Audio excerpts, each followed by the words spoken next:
एक दिन एक युवक और एक युवती में प्रेम हो गया, लेकिन लड़का एक गरीब परिवार से आया था। इस बात से लड़की के माता पिता भी खुश नहीं थे।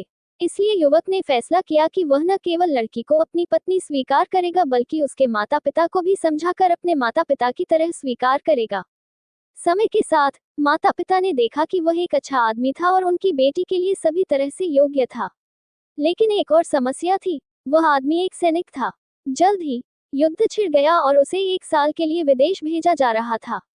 उसके जाने से 1 सप्ताह पहले आदमी ने अपने घुटने के बल बैठकर अपनी प्रेमिका से पूछा, मुझसे शादी करोगी? प्रेमिका के आंखों में खुशी के आंसू आ गए। उसने अपने आंसू पोंछे और कहा, हाँ, और वे एक दूसरे के गले लग गए।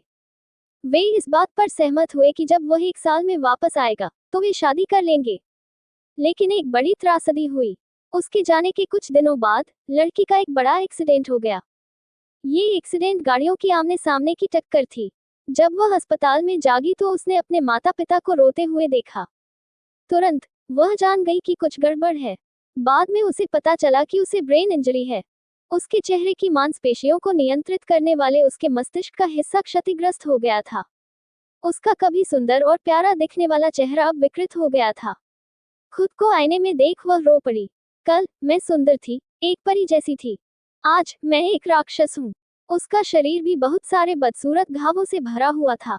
वो खूब रोती और फिर उदास हो जाती। एक दिन उसने अपने मंगेतर को उनके वादे से मुक्त करने का फैसला किया। वह जानती थी कि वह उसे अब और नहीं चाहेगा। वह उसके बारे में भूल जाना चाहती थी और उसे फिर कभी नहीं उसका सामना नहीं करना चाहती थी। 1 साल तक सिपाही ने कई पत्र लिखे लेकिन उसने जवाब नहीं दिया। उसने उसे कई बार फोन किया लेकिन उसने कॉल रिसीव नहीं किया। हालांकि वो ऐसा नहीं करना चाहती थी पर वो मजबूर थी। 1 साल बीत गया। एक दिन अचानक माँ उसके कमरे में चली गई और उसे बताया कि वह युद्ध से वापस आ गया है। लड़की चिल्लाई, नहीं, कृपया उसे मेरे बारे में मत बताए। उसे मत बताना कि मैं यहाँ हूँ। माँ ने कहा, उसकी शादी हो रही है और उसमें तुम्हें अपनी शादी का निमंत्रण भेजा है। लड़की का दिल बैठ गया।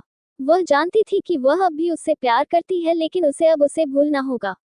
बड़े दुख के साथ उसने शादी का निमंत्रण खोला और फिर उसने उस पर अपना नाम देखा। उसे कुछ भी समझ नहीं आ रहा था। उलझन में उसने पूछा, यह क्या है? तभी युवक फूलों का गुलदस्ता लेकर उसके कमरे में दाखिल हुआ।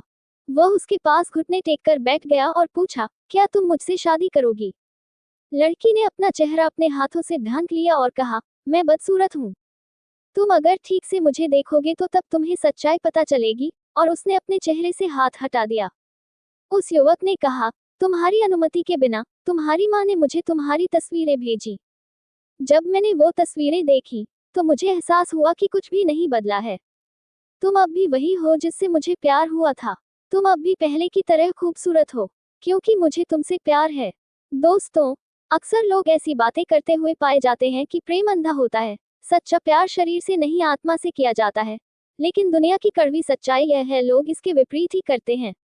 हाँ, इस दुनिया में कहीं कहीं पर शरीर वाला नहीं आत्मा वाला प्यार दिखाई देखा है और इसी से शायद इस दुनिया में प्यार का अस्तित्व बना रहता है।